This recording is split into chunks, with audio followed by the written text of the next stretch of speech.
All right, today we're going to be sewing a scoop neck neckband, and if you want to know how to draft one of these so that it always lays flat no matter what fabric you're cutting it in, check out the link in the description. And if you want to sew a V-neck overlap neckband or a center seam neckband with a V-neck or draft either of those neckbands, they're all linked in the description, so check them out. Let's get to it.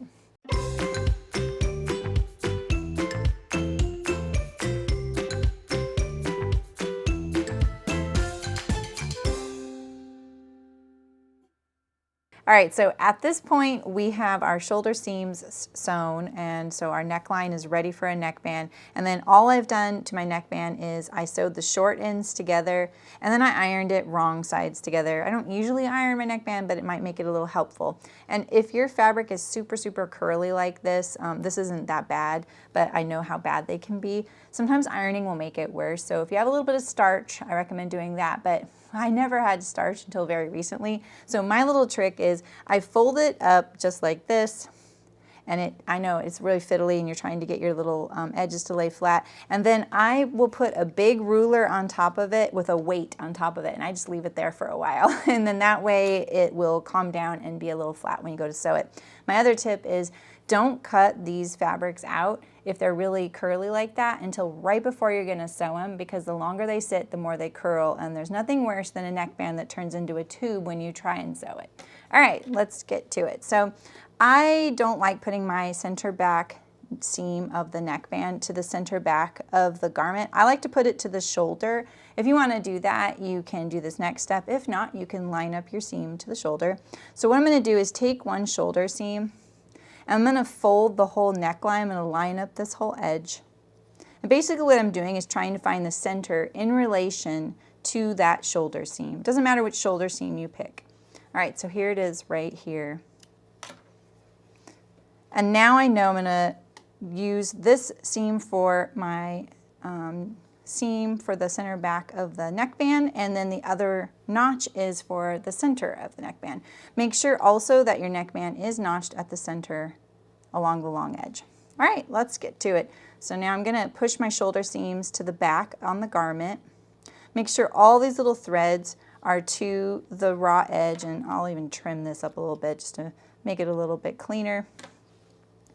And I have this seam just coincidentally pointing that way. That'll nestle it into the shoulder seam, which is pointing that way. And then we're just going to overlock going all the way around. We may have to stretch a little bit because this perimeter edge is shorter than this, and it's a square, right? So we know, or it's a rectangle, so we know that it's going to be a little bit shorter. If you want to clip your neckband in a few places, you can, but I'm not going to. I'm not going to trim a whole lot off. When I get to that thickness, I always lift up my presser foot so it doesn't push it away, you know. All right, so now that I have my machine there kind of helping me out as like a third hand, I'm going to take the notch on the neckband and line it up to that new notch that I just made right here.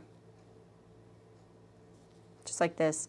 And then that's my non-negotiable. So look at how much my neckband has to stretch in order to lay flat. All right, and so I'm going to pull this a little bit, find the halfway point, let it relax a little bit, and then we're going to get going. Make sure all these edges stop curling and lay nice and flat. You want all three edges lined up to one another.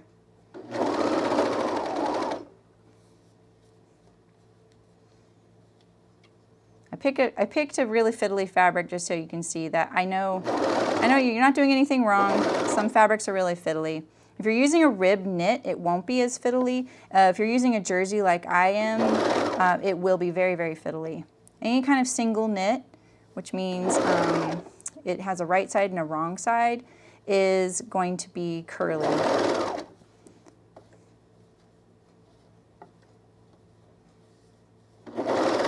I also always sew like this with the whole garment. I'm on the right side of the garment is right here, and this is the wrong side. And I do this because I don't have a free arm on my machine. And in this way, none of this can slip under the work that I'm sewing right now, and it helps to kind of keep track of it.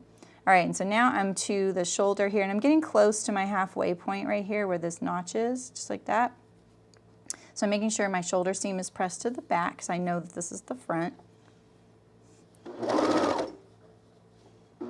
And see, I pull this to kind of line up with those raw edges, and what that does is that it uncurls this edge right here because I pull this fabric and kind of pushes the curl out. It's one of my little tips. All right, and so now we're almost to that halfway point. I really clipped that deeply, didn't I? All right, so we're halfway, and now we're gonna do the same thing. I'm gonna kind of find, okay, where's the halfway in between this? You can mark your neckline if you want for things like this. I just don't because it just is more time and more clips into my work. All right. And I just do it each section by section. And I always am making sure that all 3 edges are lined up. If you miss this bottom edge right here, the bottom edge of your neckband, what'll happen is it won't get caught in the seam, and you'll have a raw edge on the right side of your garment there. All right, so I'm making sure everything's flat, gently pulling. A rib neckband or something like a stretchier fabric would lay nice and flat, or it'll be a lot easier to sew in. They're all gonna lay nice and flat by the way we drafted it. All right, now I'm at the beginning, and I'm gonna run along this edge without trimming any of these threads once I get onto here.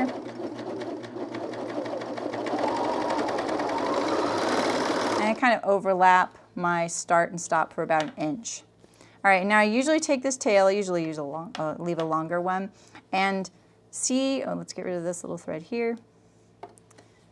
See how this right here is the edge that's gonna lay against the body? I usually tuck this tail in, which is usually longer, and I tack it to the seam allowance with my regular machine. And then that way it's tucked in there. All right, let's just see how.